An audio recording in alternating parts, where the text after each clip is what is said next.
Donc, dans cette leçon, nous allons apprendre à résoudre de deux façons les équations du type AX égale B.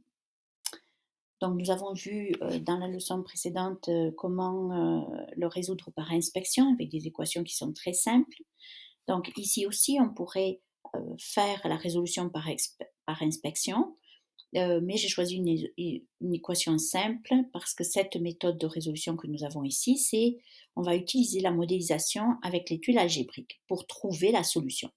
Donc, dans cette partie ici, nous avons modélisé l'équation 3x égale moins 6. Maintenant, qu'est-ce que ça veut dire résoudre grâce à la modélisation? Vous savez que vous, ce que vous voulez, c'est avoir la valeur de x.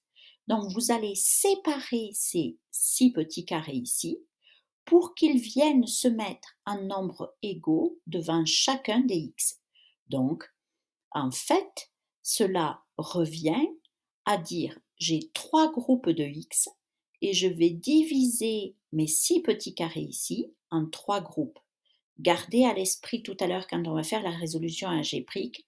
Donc, ça revient à diviser ici votre moins 6. Faire 3 groupes, ça veut dire diviser par 3. Donc, voilà, vos 6 petits carrés blancs ici, on les a divisés, on a fait 3 groupes. Et maintenant, où se trouve la solution? En face de chacun des x.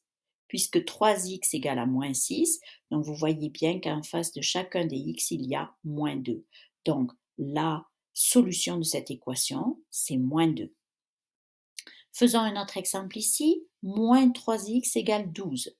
Donc, vous séparez évidemment, vous montrez ici vos moins 3x, donc 3 fois moins x.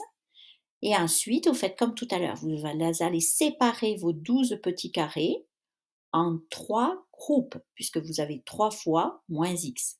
Donc, vous voyez que la solution, maintenant, elle est évidente. En face de chacun des moins x, vous avez plus 4. Donc, moins x est égal à plus 4. Donc, vous allez prendre l'opposé. Vous voulez la valeur de x. Donc, x est égal à moins 4. Et vous pouvez ensuite écrire la vérification. Vous substituez, ça veut dire remplacer x par la valeur de moins 4. Donc, moins 3 fois moins 4, ça fait bien 12. Je rappelle qu'un nombre négatif multiplié par un nombre négatif, ça donne un nombre positif. Un dernier exemple ici, moins 5x égale 10, donc vous avez vos moins 5x et 10 ici, et vous allez répartir vos 10 petits carreaux en 5 groupes. Donc, vous voyez que la solution, c'est moins x égale à plus 2, ce que j'ai écrit là. Donc, on va prendre l'opposé encore une fois, x égale à moins 2. Alors, maintenant, la résolution de façon algébrique.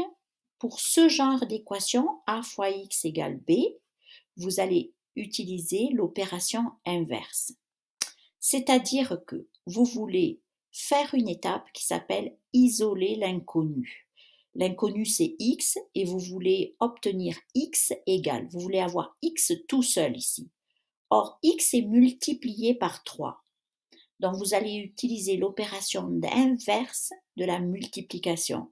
Vous allez diviser par 3. Alors, pourquoi vous allez diviser par 3? Si vous le faites, vous allez avoir 3x divisé par 3 égale 81 sur 3.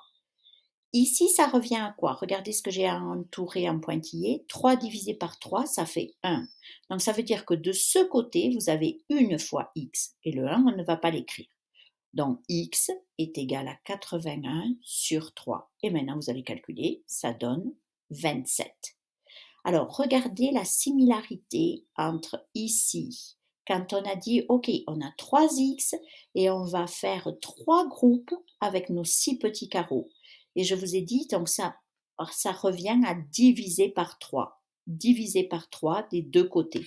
C'est exactement ce que l'on a fait ici.